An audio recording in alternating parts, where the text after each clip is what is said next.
Welcome. I'm glad you're here.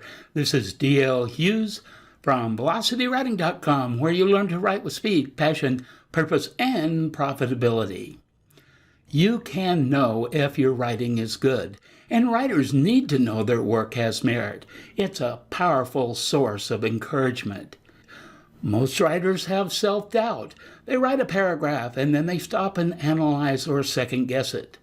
You can banish self-doubt and determine for yourself if your writing is good. Let's learn how to do that right now.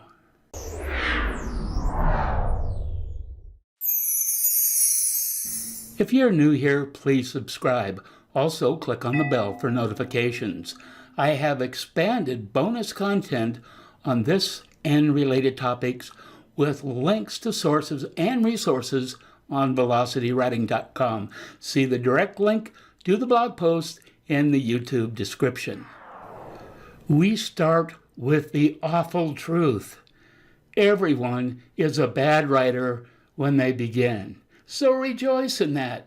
At least you're putting words on a page. Most people only dream about writing, but you're actually doing it. That's excellent. But don't expect to be perfect from the start. Why?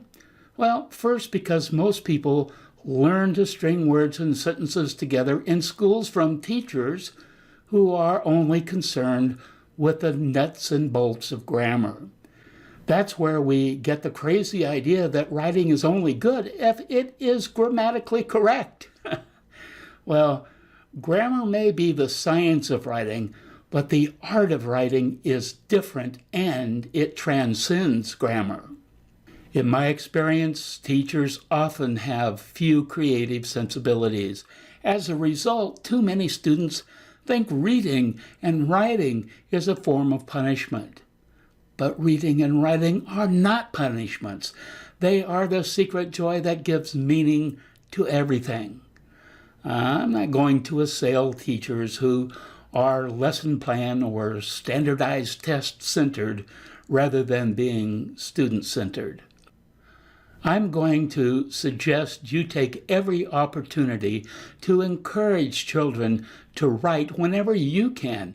They may not get it at school, so they need to get it from you. If you would have received that kind of encouragement when you were young, you'd probably be a better writer today. Good writing is not one and done. First efforts at writing are bad because too many new writers have a one-and-done expectation. They think their first effort is their final effort. They don't understand that a first draft is just that, a first rough draft. So it's improbable that a manuscript will be good until you put it through multiple revisions to improve it. James Michener, the popular 20th century American novelist, understood this. He said, "I'm not a very good writer, but I'm an excellent rewriter." Writing is not so much about writing as it is about honing your work by rewriting it until it is as good as you can make it. Diamonds are a good analogy for writers. When mined, diamonds are just rocks like many others. However, the rough diamond is cut and polished until it becomes something unique and valuable. The first draft of any book or article is just a diamond in the rough. It always needs to be cut and polished, and there's no exception to that. The point here is that the bad stuff you write will become better over time. You can't write well until you write junk first and then improve it. Black science fiction author Octavia E. Butler was right on target. She said, "You don't start out writing good stuff. You start out writing crap and thinking it's good stuff, and then gradually you get better at it." That's why I say one of the most valuable traits is persistence. How can you know if your writing is any good? I mean, your first work likely won't be any good for the reasons I mentioned. So how do you measure your level of writing craftsmanship? Here are some bad ways to know for sure, and one good way. Let friends and relatives decide. If they say it's good, then it's good, right? Well, you don't believe that, I hope. I'm joking. You know your mom is going to tell you that your writing is good, even when it's bad. And a jealous friend might tell you that your good writing is bad. So having friends and relatives read your stuff is probably a bad way to find out if your writing has become good.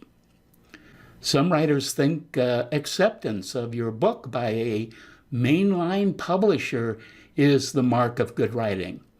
Well, such acceptance really doesn't prove anything. They have accepted plenty of poorly written books. Worse, perhaps, your book may be great, but an established publishing company rejects you. They may turn you down simply because they have exhausted their budget for your type of book.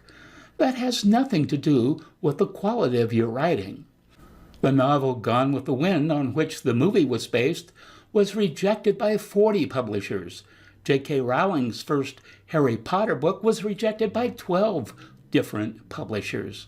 So maybe these mainline publishers aren't the best ones to determine if your writing is any good. Another possible factor, well, what if you have steady Amazon sales? Many self-publishers think their writing is good if they regularly get sales on Amazon or elsewhere. That's a purely economic view, and it's not entirely without merit. But you must remember that bad writers sell their stuff every day on Amazon. High sales figures are nice, but you've probably paid for books you regret buying. Are you going to be satisfied being a so-so writer even though you sell a lot of books on Amazon? Well, that's a question you'll have to answer for yourself. Writers are perpetual students of their craft, and the best ones usually want to write good stuff, not bad, no matter what sales may be. Your goal is to pass the acid test and still sell books. There is one way to know for sure that your writing is good. I don't want to go voodoo on you, but knowing if your writing is any good is aesthetic and psychological in nature. Why is this the case? Well, because all good writers, all the best writers, share one major characteristic in my view. That is, they are able to enchant their readers.